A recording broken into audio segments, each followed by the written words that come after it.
अजीज दोस्तों नमस्कार।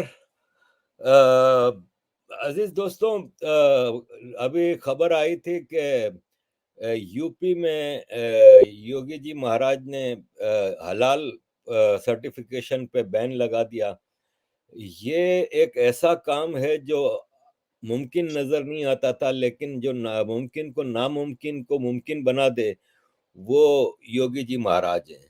और ये एक बहुत ज़रूरी चीज़ थी। आप सबको याद होगा, जो रेगुलर व्यूअर्स हैं मेरे चैनल के झटका फाउंडेशन के रवि रंजन जी ने बड़ी डिटेल में हलाल इकोनॉमिक्स पे हमारे ही चैनल पे पिछले साल काफ़ी डिटेल में बताया था कि किस तरह हलाल इकोनॉमी चलती है और ये क्या इफ़ेक्ट पड़ता है।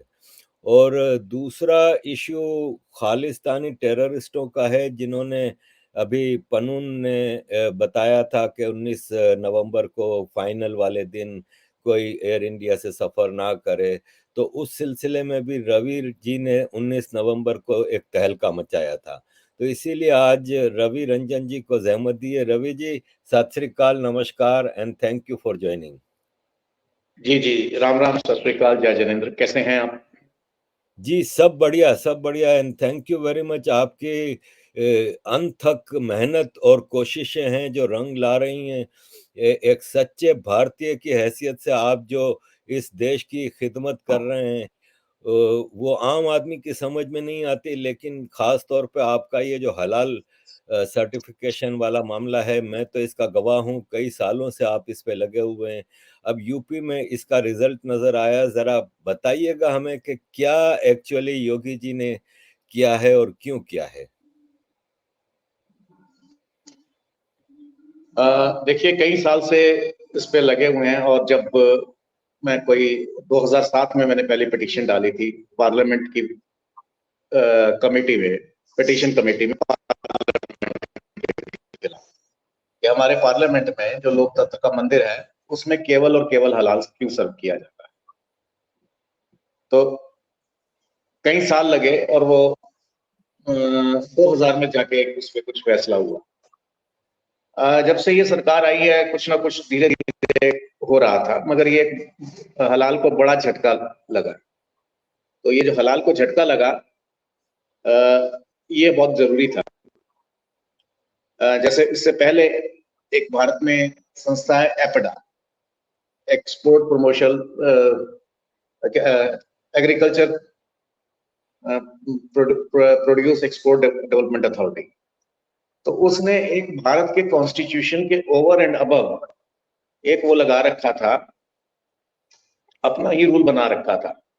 वो रूल क्या बनाया था कि भारत से जो भी एक्सपोर्ट होगा वो केवल हलाल होगा। अगर कुवैत मांगता है, इराक मांगता है, तो वो तो बायर और सेलर का बीच का मामला है। मगर यहाँ पे हमारे ही लोगों ने एक जबरदस्ती कर रखा था। हमसे कोई फिलीपाइंस तो नहीं मांगता हलाल चाहिए, कोई वियतनाम तो नहीं मांगता। मगर ये इस तरह की दादागिरी चलती आ रही थी, तो ये पहली दादागिरी हटी। फिर अब सर्टिफिकेशन का जहां तक मामला है, हलाल हलालोनॉमिक्स और हलाल सर्टिफिकेशन की तीन अलग चीजें हैं। इनको समझना बड़ा जरूरी था। जब शुरू में, आज से 15-20 साल पहले जब बात होती थी, तो लोग कहते थे कि अरे आप पागल हो गए, ऐसा कभी हो सकता है। तो मैं कहता था, जब पहली बार किसी ने कहा था रॉकेट लेके चांद पे जाना, तो उसको भी यही कहा गया था कि ऐसा कभी हो सकता है। तो चीजें होती हैं, परसिस्टेंट उनको करना पड़ता है और एक तरीके से करना पड़ता है। अभी जो योगी जी ने स्टेप लिया, this is good but not enough. Good इसलिए कि वैसे तो ये दो धारी तलवार है, मैं बार बार कहता हूं। इसका नेगेटिव भी है। जो हलाल की दादागिरी है वो तो चलती रही, मगर हलाल सर्टिफिकेट हो गया तो हलाल में जो वो कहते हैं कि इसमें काफिर को रोजगार नहीं मिलना चाहिए और ये है और वो है, काफिर को रोजगार नहीं मिलने का जो वो है। अब हलाल सर्टिफिकेट बंद होने का मतलब है, जैसे शराब के लेवल से हम बोतल से हमने एक लेवल हटा दिया कि cigarette smoking is injurious to health, liquor is injurious, consumption of liquor is injurious to health. तो वो तो हट गया, मगर वो जो हलालोनॉमिक्स है वो अभी भी अपनी फैक्ट्री में किसी काफिर को रोजगार नहीं देगा। तो इससे एक नेगेटिव इफेक्ट ये हुआ कि पहले तो मेरे को पता था, लोग अवेयर हो रहे थे कि भाई ये हलाल सर्टिफाइड है, नहीं ले, पर अब वो पता भी नहीं लगेगा। तो ये इसका दो धारी तलवार है। और जो इसका पॉजिटिव एस्पेक्ट है वो ये है कि ये जो दादागिरी चल रही थी, अब एक एक के अकाउंट चेक हो रहे हैं, भैया तुम्हारा पैसा, तुमने इतने करोड़ों अरबों रुपए इकट्ठे करे, वो जा कहाँ गए, कहाँ कहाँ आपने, क्योंकि यही संस्थाएं हैं जो टेररिस्ट के खिलाफ वकील खड़ा करती थी, ना खाली वकील खड़ा करते थे, उनको हर तरह की, उनके परिवार को होती रहती है। तो एक वो अंकुश लगा, स्टॉप लगा उस इलीगल फ्लो मनी पे। पर इसके साथ साथ अगर दवाई बीच में छोड़ दी जाए तो उल्टा घातक हो जाता है। तो इसके साथ जो नेक्स्ट स्टेप है कि हलालोनॉमिक्स का हमको इलाज करना है। हलाल सर्टिफिकेट बंद होना अपने में काफी नहीं है, वो काफी, क्योंकि वो फिर भी वो काम वही करता रहेगा बिना सर्टिफिकेट से। शराब तो बिकती रहेगी, उसके ऊपर से लेवल हट जाएगा, सिगरेट बिकती रहेगी, ऊपर से लेवल हट जाएगा। तो उसको नस्ते नाबूद उस सिस्टम को करना है जो डिस्क्रिमिनेटरी है, जिसमें हम इसको रोजगार देंगे, उसको नहीं देंगे, और ये टैक्स लेंगे और वो टैक्स लेंगे। तो ये जो योगी जी ने उठाया, तो शत शत उनको प्रणाम। और मुझे ये लगता है कि लाइफ टाइम मिशन जो है मेरा, एक मिशन सक्सेसफुल हुआ। रवि जी, जरा ये समझाइए कि ये जो पाबंदी है, ये जो बैन लगा है हलाल सर्टिफिकेशन पे, ये क्या मतलब टोटल वहां पे हलाल गोश्त भी नहीं चलेगा या खाली सर्टिफिकेशन का मसला है? देखिए, गोश्त की जो सर्टिफिकेशन है वो जो स्लॉटर हाउसेज है वो वहां पे होती है, और एक बाकी जो है वो स्लॉटर हाउसेज म्यूनिसिपैलिटी के है, या उसमें कुछ ना कुछ गवर्निंग बॉडी है जिसमें सरकार का एक हस्तक्षेप है, सरकार की से है उसमें, जो म्यूनिसिपैलिटी के है, जो भी प्राइवेट है। मगर ये जो घर बैठे हुए मौलवी ने शुरू कर दिया, और इनकी बहुत सारी आगे चीजें ऐसी हैं, जैसे इसमें सर्टिफिकेशन में भी ऐसे है कि किसी सर्टिफिकेट को ईरान मानता है, मगर वो दूसरे के सर्टिफिकेट को, तो इनकी एफिलिएशंस भी हैं अपनी अपनी कंट्रीज से, कि इससे सर्टिफाइड है तो मैं लूंगा, इससे सर्टिफाइड है तो ये लेगा। तो ये बड़ा कॉम्प्लिकेटेड सा मामला है, क्योंकि जब आप हलाल की भी बात करें, जिसको जब हम प्योरेस्ट सेंस में इस्लाम की बात करते हैं, तो उसमें रिचुअल्स जो है वो कहीं ना कहीं सुन्नी और शिया भी अलग हो जाते हैं। तो कई बार ऐसा भी हो जाता है कि जिसका हलाल है वो उसका हलाल नहीं होता। तो अंदर इनके बहुत सारे फैक्शंस हैं। और पर एक चीज बिल्कुल क्लियर है, ये सब जो पैसा कर रहे हैं, दिस इज अनअकाउंटेबल मनी, और बहुत बड़ी बड़ी है, और उसमें फिर टर्म्स डिक्टेट करवाते हैं कि ऐसे होगा वैसे होगा। अब फॉर एग्जांपल, हलाल सर्टिफाइड अगर कंपनी बनती है, बड़ी कंपनी है, तो उसमें एक डायरेक्टर है, हलाल डायरेक्टर, जो मुसलमान ही होगा, तो एक पोस्ट फिक्स होगी मुसलमान की। इसका मतलब मेरा या जो डायरेक्टर ने और कोई कंस्ट्रक्टिव काम करना था, अब वो हलाल चेक कर रहा है, तो वो मैं तो नहीं कर सकता, कोई काफी नहीं कर सकता, तो एक पोस्ट कम हुई। और फिर वो हलाल सर्टिफाई कर रहा है, किस अथॉरिटी से कर रहा है, और वो कितना इस्लामिक हलाल है। अगर इस्लाम को भी मान के चले, तो अगर कई मौलवियों से बात होती है कि वो तो सब हम जायज कमाई से होना चाहिए। अब ये जायज कमाई का कौन सर्टिफिकेट दे सकता है कि ये जो स्लॉटर हाउस है ये जायज कर रहा है, टैक्स दे रहा है, नहीं दे रहा, क्या दे रहा है? तो ये सारा गोलमेल जो था, ये सिर्फ एक, it was a part of halalonomics, सिर्फ पैसा बटोरने का और उस पैसे को गलत जगह इस्तेमाल करने का एक जरिया था। और इतना बड़ा ये हो चुका था कि 7 ट्रिलियन टू 9 ट्रिलियन, मतलब कोविड से पहले 9 ट्रिलियन को टच कर रही थी, फिर 7 ट्रिलियन तक इकोनॉमी आ गई।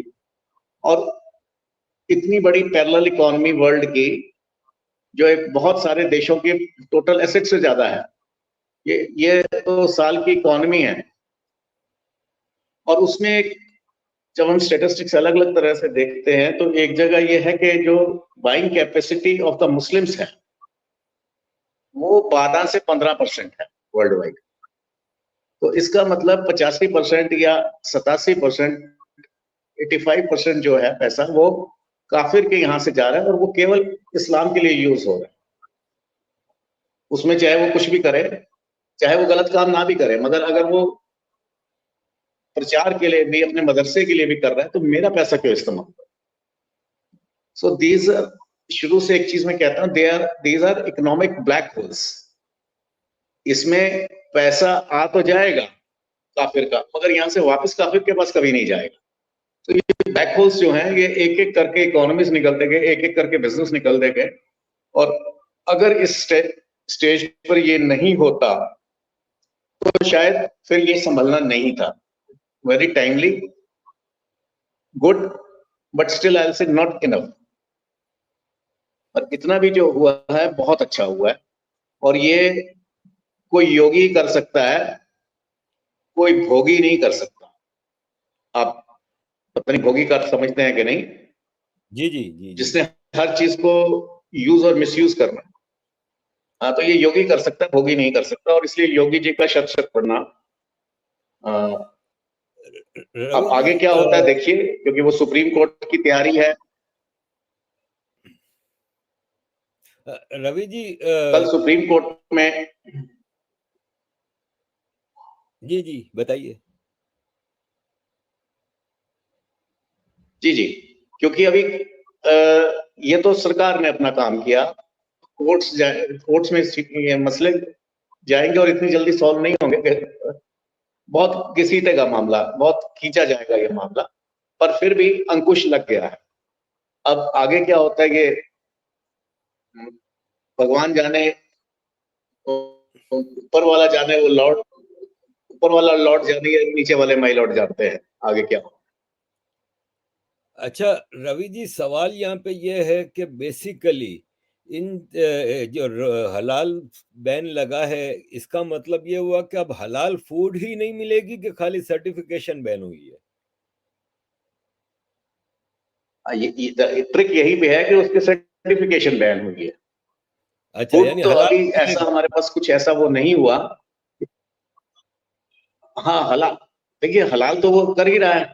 मान लीजिए वो आपकी फैक्ट्री में जो उसके अनुसार हलाल है, वो केवल मुसलमान को रोजगार दे रहा है, तो वो एक सर्टिफिकेट बंद होने से ये तो है नहीं कि दूसरों को रोजगार दे देगा। इसका एक हलाल सर्टिफिकेट का एक फायदा भी था कि मेरे को एटलीस्ट दूर से पता लग जाता था, जब पब्लिक अवेयर हो रही है कि मेरे को ये नहीं लेने का या मेरे को लेने का है, तो ये क्लैरिटी भी थी। तो इसलिए मैं कह रहा हूँ दो धारी तलवार है, इसमें नुकसान भी है, फायदा भी है। पर यस, इससे एक तो लोगों को पता लगा, और आगे अगर सर्टिफिकेट आता भी है दोबारा कोर्ट के थ्रू या जैसे भी आ भी जाता है या कोई, पर लोग उसको एक्सेप्ट नहीं करेंगे, क्योंकि ये पब्लिसिटी जो हम 20 साल से कर रहे थे, वो ओवरनाइट उससे 10 गुना ज्यादा हो गई। अवेयरनेस अ, आई लोगों को। जी रवि जी, ये बताइए कि मतलब जो फूड मिलेगा, मिडिल मतलब हलाल मिलेगा, अभी certification मिलेगा। जो मिडिल ईस्ट है, मिडिल ईस्ट में भारत की बहुत बड़ी एक्सपोर्ट होती है, खास तौर पे ये फूड आइटम्स और दूसरी चीजें। वहाँ की तो रिक्वायरमेंट है हलाल सर्टिफिकेशन, तो ये एक्सपोर्ट के लिए अलाउड होगी क्या? जी, अच्छा। अच्छा रवि जी। ये अभी पूरी, हाँ जी, बोले बोले। नहीं आप बोलिए। तो एक्सपोर्ट के लिए ये सर्टिफिकेशन होगी यानी? हाँ, उसके लिए सरकार एक लिमिटेड स्कोप देगी कि आपको एक्सपोर्ट अगर करना है तो वो एक्सपोर्ट ओरिएंटेड और 100% एक्सपोर्ट यूनिट होगी तो उसको दे देंगे। मगर अगर आप अच्छा। बेचना है, हिंदुओं को ही बेचना है, तो उसके लिए तो अभी तो नोटिफिकेशन आई है, इसमें कहीं अभी सारी चीजें क्लियर नहीं हुई हैं अभी, और इसके ऊपर ब्रेनस्टॉर्मिंग होगी, अफसर बैठेंगे और कई चीजें होंगी, उसके बाद इस रिजल्ट पे हम पहुंचेंगे। अच्छा रवि जी, ये बताइए कि क्या हम एक्सपेक्ट करें कि ये दूसरे स्टेट्स में और सेंटर के लेवल पे भी ये चीज होगी फ्यूचर में? जी, देखिए यूपी का मतलब एक स्टेट नहीं है, यूपी का मतलब भारत की सबसे बड़ा सूबा है, और यूपी में जो होता है वो हर जगह रिपीट होता है। तो डेफिनेटली जहां पे मानवतावादी सरकारें हैं वहां पर तो होगा ही। अब कई जगह स्टेट्स इसको नहीं भी कर सकते, तो उसमें सेंटर का क्या रोल आता है? जैसे मेरी जो सबसे पहली पिटीशन थी पार्लियामेंट में, वो रेलवेज के खिलाफ थी। अब रेलवेज में जो होता है वो तो सेंटर का इशू है ना, उसमें रेलवे चाहे पंजाब से निकले या केरला से निकले या मध्य प्रदेश से निकले, वो तो सेंटर का इशू है। अगर सेंटर इसको बंद करता है तो इसका मतलब बहुत सारी आईटीडीसी हो गया, आर्मी हो गई, कई चीजें हो गई और इंस्टीट्यूशंस हो गए, इसमें ये बंद हो जाएगा। अच्छा, रवि जी ये बताइए कि ये जो यूपी में बैन लगा है, इसका नुकसान कितना इन एक्सट्रीमिस्ट ग्रुप्स को होगा अंदाजन?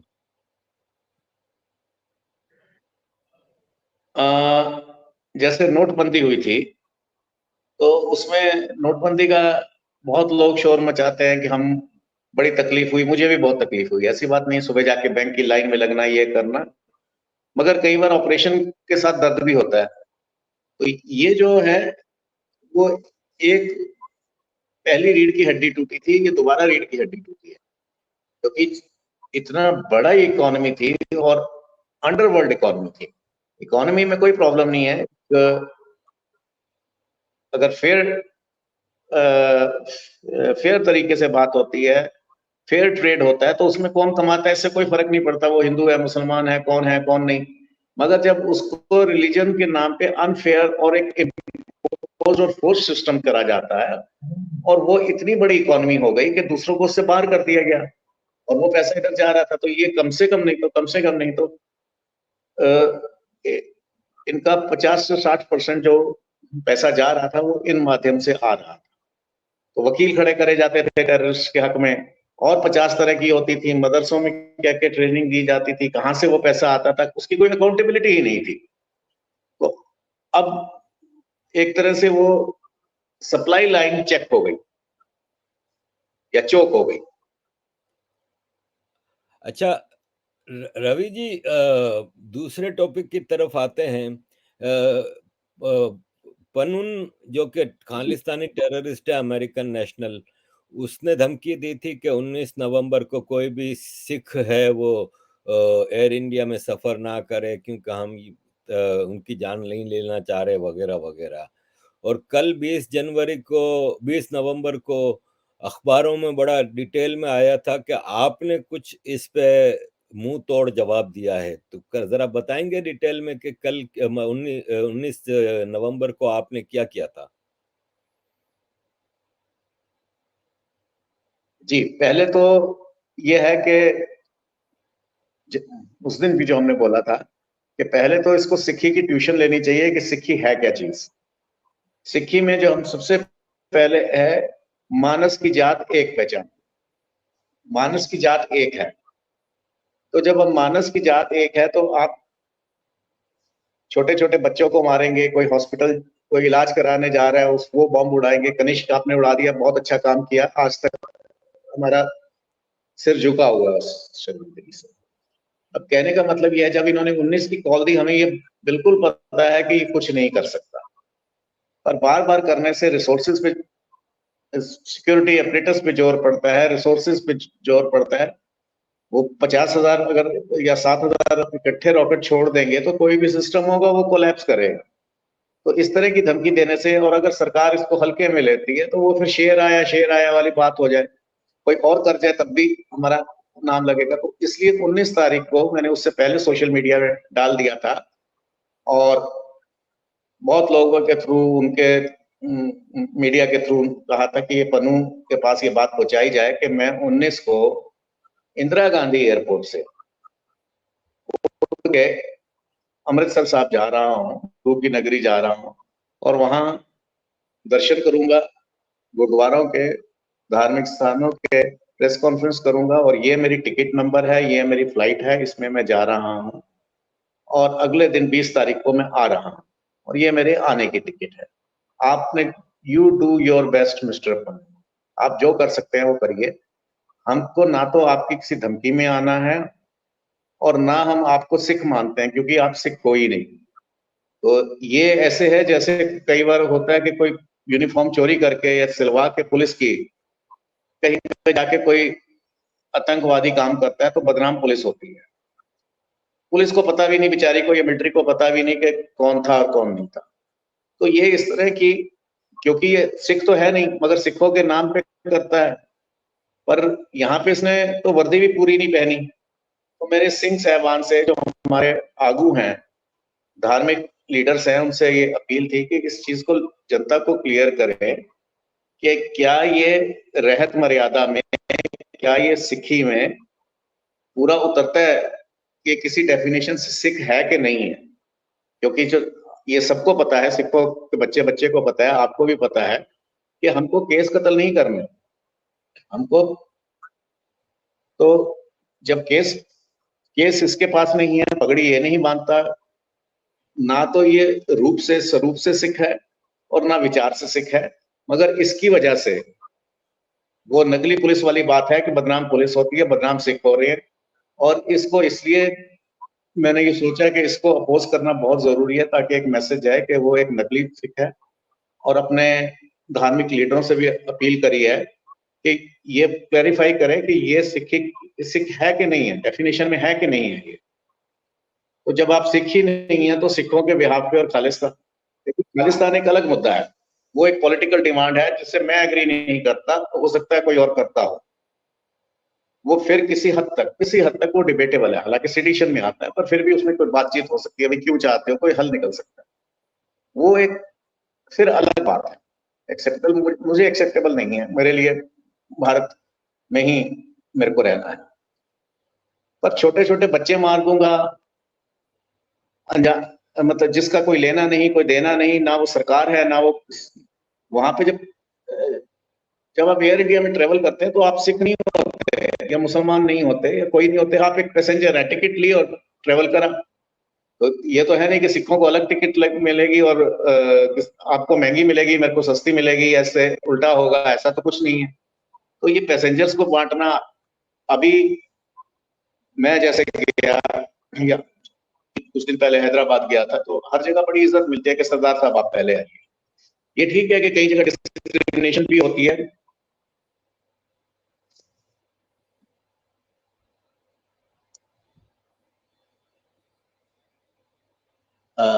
कई जगह डिस्क्रिमिनेशन भी होती है, मेरे साथ भी हुई। पर मैं एक बात कहता हूँ, अगर किसान गाय को डंडा जोर से मार देता है तो वो कसाई के पास नहीं चली जाती। अगर कोई डिस्क्रिमिनेशन हुई तो यहाँ पे उसके बहुत सारे सॉल्यूशंस हैं, बात करी जा सकती है, प्रेजेंटेबल चीजें हैं। ना कि तुम उन पाकिस्तानियों की जाके गोद में बैठ जाओ जिन्होंने आपके टुकड़े टुकड़े करके भेजा है, जो आज भी कर रहे हैं और आगे भी करते रहेंगे। तो आप सिख नहीं, सिखों के बिहाफ क्यों बोलते हैं? आप जो भी हैं, अगर उसको सिखी की डेफिनेशन में अगर नापा जाए तो एट बेस्ट हम उसको पतित सिख कह सकते हैं, मतलब डाउनग्रेडेड डिफॉल्ट फॉलन सिख। तो आप किसी भी तरह से सिखों के रिप्रेजेंटेटिव नहीं है।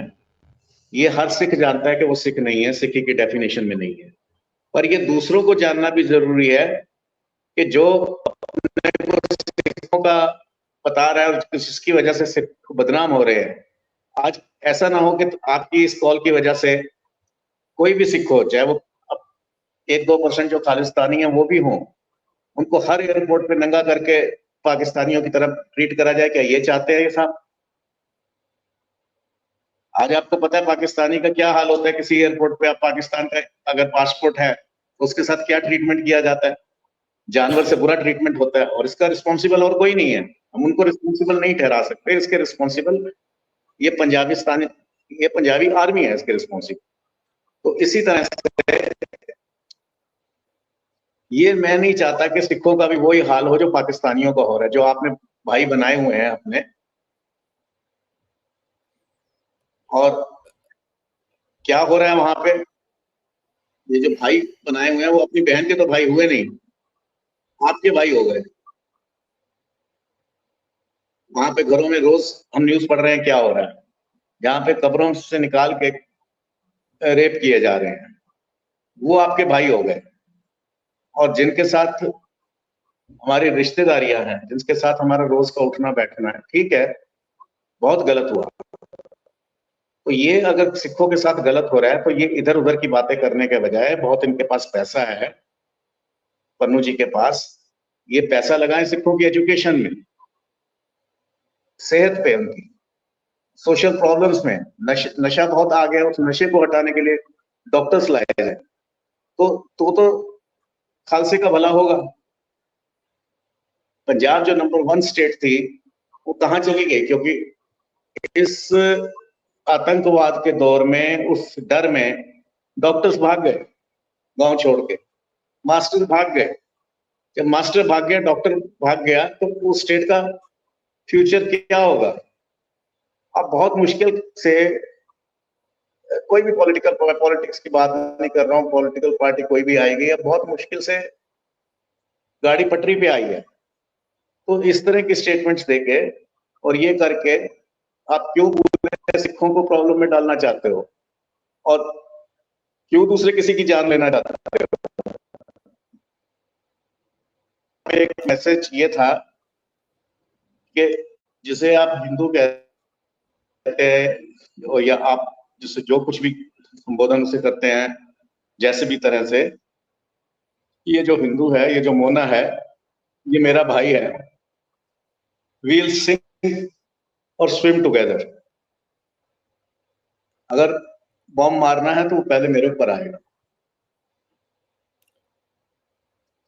और ये एक बहुत मुंह तोड़ जवाब है, और मैं पूरे सिखों से अपील कर रहा हूं कि हर जगह आगे हम लोग प्लान कर रहे हैं।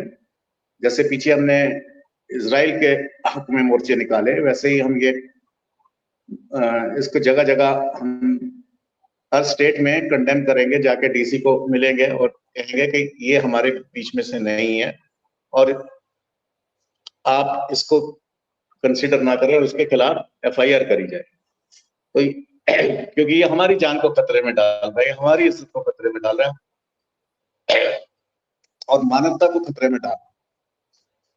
तो अभी एनआईए ने इसके खिलाफ रिपोर्ट करी है, एफआईआर हुई है, और बहुत सारी हुई है सरकारी तौर पे, मगर हम चाहते हैं कि सिख बॉडीज इसके खिलाफ एफआईआर करें। अच्छा रवि जी, मैं यूएन से अटैच्ड हूँ काफी सालों से, तो एक डेफिनेशन मेरे सामने आती है इंडिपेंडेंस मूवमेंट की, कि एक अलग देश की मूवमेंट जो होती है, उसमें जैसे बलूचिस्तान वाले मांग रहे हैं, जैसे तिब्बत वाले मांग रहे हैं चाइना से, जैसे कुर्दिश मांग रहे हैं तुर्की से, उनके पास एक इंग्रेडिएंट होता है इंडिपेंडेंस मूवमेंट के लिए, कि हमारे साथ ऑल वॉक्स ऑफ लाइफ में डिस्क्रिमिनेशन होता है। जैसे सपोज पाकिस्तान में जितनी भी माइनॉरिटी मंदिर या गुरुद्वारे हैं, वो पाकिस्तान की रिलीजियस अफेयर्स की मिनिस्ट्री के कंट्रोल में होते हैं, यानी मुसलमानों के कंट्रोल में होते हैं। जैसे तिब्बत है, वहां पर चाइना बहुत ही ज्यादा डिस्क्रिमिनेशन कर रहा है, कुर्दिश हैं, बलोच हैं, इनके रिसोर्सेज एक्सप्लॉइट हो रहे हैं, इनको जॉब्स नहीं मिलती, इनको फौज में नहीं लिया जाता, इनको, क्या आप समझते हैं कि भारत में सिखों को ये सारे मसले हैं, फौज में नहीं लिया जाता, उनको बिजनेस नहीं करने दिया जाता, गुरुद्वारे क्या हिंदुओं के कंट्रोल में है, ये सब चीजें हैं क्या? देखिए, मैंने जैसे कहा कि जो जो बलूचिस्तान में या जो वहां पे हो रहा है, स्टेट लेवल पे हो रहा है, ये स्टेट कर रही है। यहाँ पे हो सकता है कुछ पॉलिटिकल एक्टर्स हों, कुछ वो हों जो कर रहे हैं। डिस्क्रिमिनेशन तो होती है, और हर जगह माइनॉरिटी के साथ होती है, इसमें कोई बड़ी बात नहीं है। और वो किस लेवल पे हो रही है, कितनी हो रही है, क्या वो एक देश को, जहां तक बलूचिस्तान की बात है, बलूचिस्तान तो कभी पाकिस्तान का हिस्सा था नहीं, वो तो कब्जा किया था। तो यहाँ पे तो कोई ऐसा है नहीं कि दिल्ली से फौज चल के आई और उसने आके पंजाब को जीत के अपने बीच में मिला लिया। और यहाँ पे हमारे राष्ट्रपति रहे, प्रधानमंत्री रहे, सुप्रीम कोर्ट के जजेस रहे, हाई कोर्ट में जजेस रहे, हर जगह। और अब इस समय अगर हमारे बच्चे नहीं आ रहे यूपीएससी में, अब क्यों नहीं आ रहे, ये चिंता का विषय है। क्या हमारे पास बुद्धि नहीं है, क्या हमारे पास रिसोर्सेज नहीं है, क्या हम पढ़े लिखे कम है पर फिर भी नहीं आ रहे? तो कहीं डिस्क्रिमिनेशन हो सकती है। तो उसके लिए एक तरीके से लड़ाई लड़ी जाएगी, एक तरीके से सरकार को रिप्रेजेंटेशन दी जाएगी, और उसके लिए बजाय इसके कि पाकिस्तान वाली गलती करे, अपनी सारी रिसोर्सेज बम और ये और कश्मीर और ले लेंगे, मर जाएंगे, साल तक, इसके बजाय ये रिसोर्सेज, ये बुद्धि, ये पैसा अगर बच्चों को एजुकेट करने में लगे तो वो जज बनेंगे, मजिस्ट्रेट बनेंगे, आईएएस बनेंगे, आईपीएस बनेंगे। तो और डिस्क्रिमिनेशन की जहां तक मैंने आपको कहा, ये ठीक है कि कभी किसान, ये घर में भी मसला होता है, कभी एक बच्चे को रोटी बड़ी चली जाती है, कभी किसी को छोटी चली जाती है, पर इसका ये मतलब नहीं कि उठ के मैं अपने बाप को गोली मार दूंगा कि मेरे को माँ ने रोटी छोटी दी। तो और जहां तक छोटी रोटी की बात है, ये ऐसा कोई मसला नहीं है। अब बार बार हमें एक चीज, तो जिस सिखों के साथ अत्याचार किया, उसी जालिम सरकार ने, जिसे हम हिंदू कहते हैं, उनके साथ भी अत्याचार किया। पार्लियामेंट पे निहत्थे, उनके पास कोई AK-47 भी नहीं थी, कोई 2 नली बंदूक भी नहीं थी, कुछ भी नहीं था, निहत्थे साधु ये डिमांड कर रहे हैं कि गाय की हत्या बंद हो। कोई हत्या वाली बात भी नहीं वो कर रहे हैं, हत्या करने वाली नहीं, हत्या बंद करने वाली बात कर रहे हैं। उसकी डिमांड से सरकार एग्री कर सकती है, डिसएग्री कर सकती है, मगर उनके ऊपर गोलियां बिछा दी गई और हजारों की तादाद में साधु मारे गए और उनको जाके जमुना किनारे फूंक दिया गया मिट्टी का तेल डाल के। तो ये तो हिंदुओं के साथ हुआ था ना, और ये उसी सरकार ने करा जो सिखों के साथ अत्याचार करा। तो हमारा दुश्मन एक है, ना कि हम आपस में दुश्मन है। 84 हुआ इंदिरा गांधी के कत्ल के बाद, तो हम भी ये कहते थे कि यार इसको, गांधी को मार दिया एक हिंदू ने तो कुछ नहीं हुआ। मगर जब सच्चाई सामने आई, जब हम पुणे गए, वहां पे जाके देखा कि जिस तरह सिखों के साथ कत्लेआम हुआ था, उसी तरह से उसी सरकार ने, तो उसी पार्टी की सरकार ने चितपावन ब्राह्मणों से भी ऐसे ही करा था। फर्क इतना है क्योंकि सिख आइडेंटिफाई दूर से जल्दी हो जाता है, तो उसके साथ कुछ ज्यादा हुआ, और जब आप दूर से आइडेंटिफाई हो जाते हैं तो आपके साथ अत्याचार भी ज्यादा होगा और आपके साथ प्यार भी ज्यादा होगा। अगर मेरा कैरेक्टर हाई है तो एक सिख सिख को देख के सब कहेंगे सिख का कैरेक्टर बहुत हाई है, देखिए इसने एक बूढ़ी औरत को जगह दे दी बैठने की।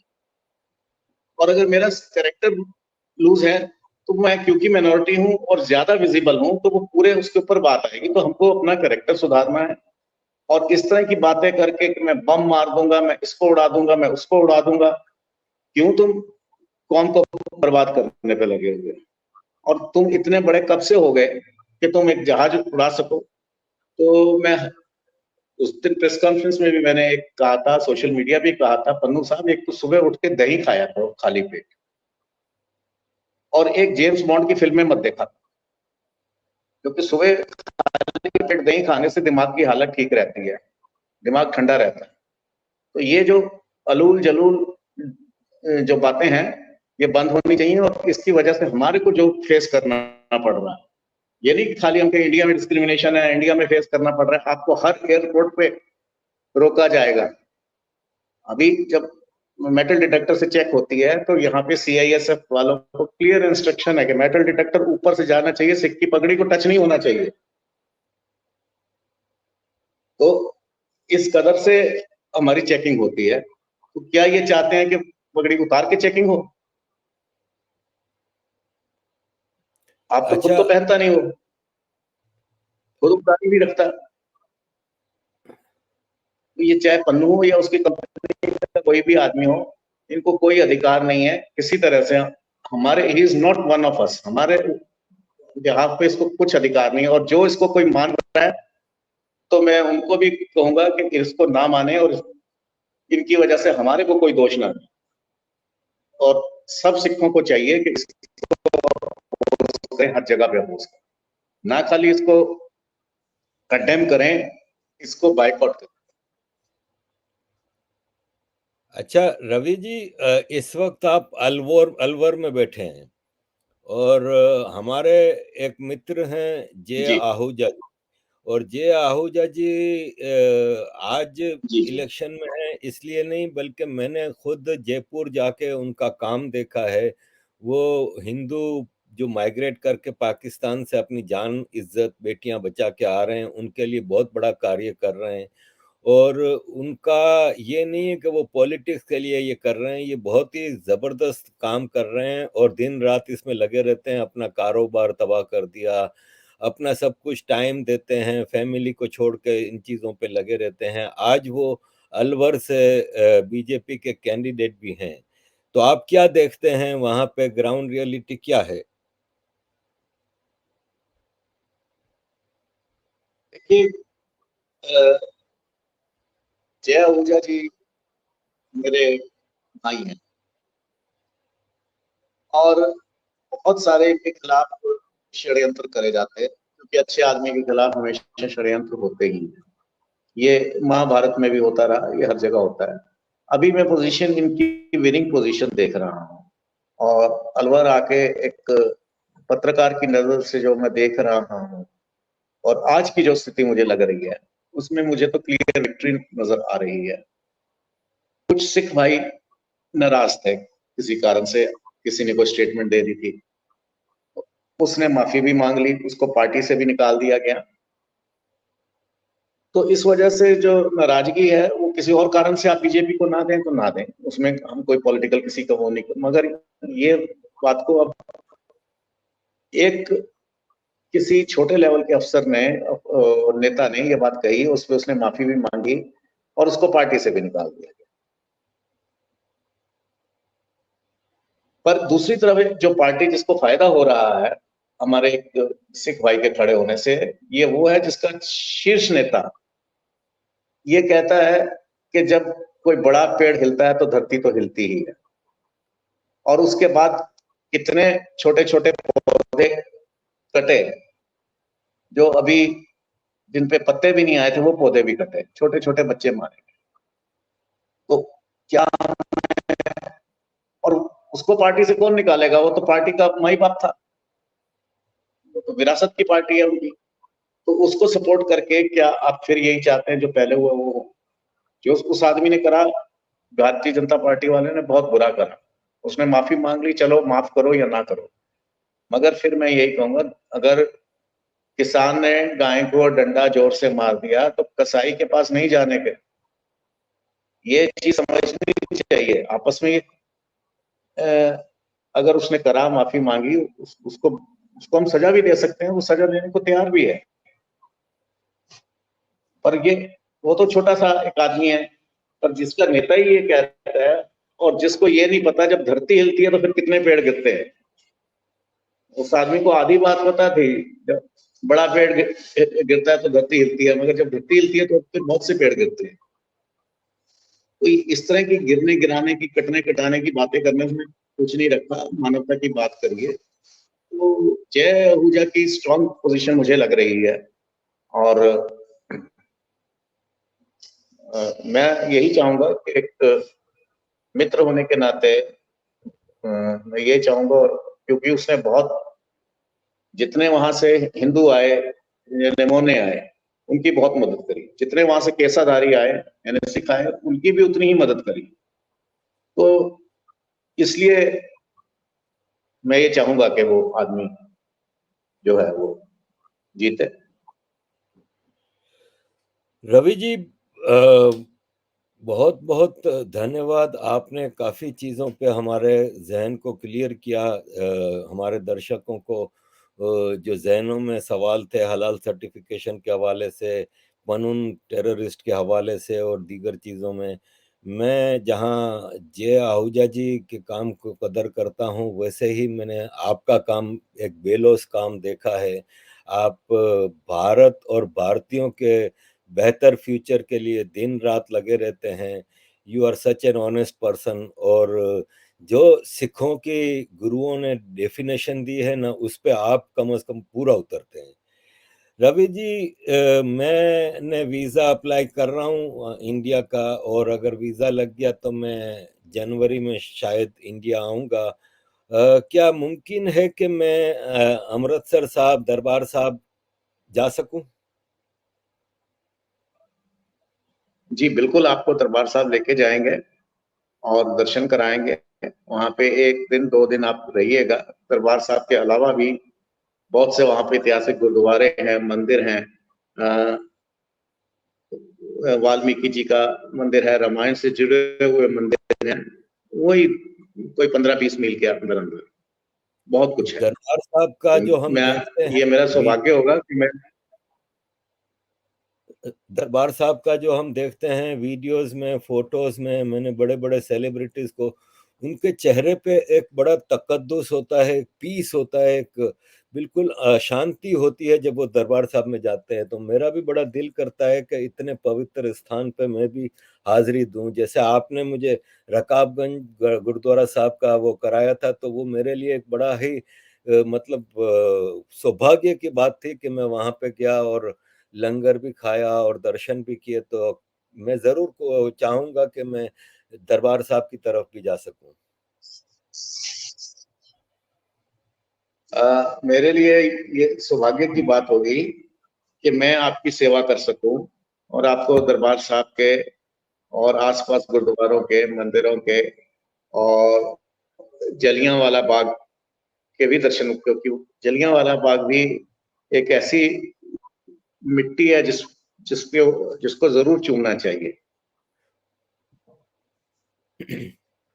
रवि जी, धन्यवाद फॉर एवरीथिंग, और हम टच में रहेंगे। जैसे ही मेरा वीज़ा का होता है तो मैं आपको अपना प्रोग्राम दूँगा। Thank you very much Ravi ji. ठीक, जी जी, थैंक यू वेरी मच।